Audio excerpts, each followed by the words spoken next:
কেন প্রচুর পরিমাণে গাছ রোপণ করা দরকার? দেখুন, আমি যে রাস্তা দিয়ে হাঁটছি, রাস্তাটির দুই পাশে প্রচুর সুন্দর গাছ থাকার কারণে রাস্তাটি কত সুন্দর লাগছে।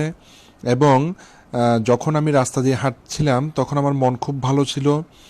এবং আমি প্রায় সময় আসলে প্রকৃতির মাঝে থাকতে পছন্দ করি, কারণ সুস্থ থাকার জন্য প্রকৃতির মধ্যে সময় দেওয়া এটা খুব গুরুত্বপূর্ণ বিষয়।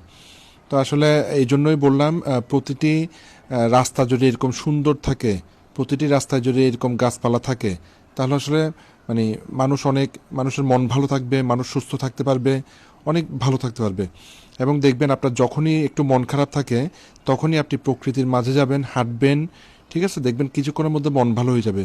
যদি মন ভালো না হয় আবারও হাঁটবেন, এরপর দেখবেন আসলে মন ভালো হয়ে যাবে। তো ভিডিওটি যদি উপকারী মনে হয় অবশ্যই লাইক, শেয়ার, কমেন্ট করবেন। ধন্যবাদ, ভালো থাকবেন।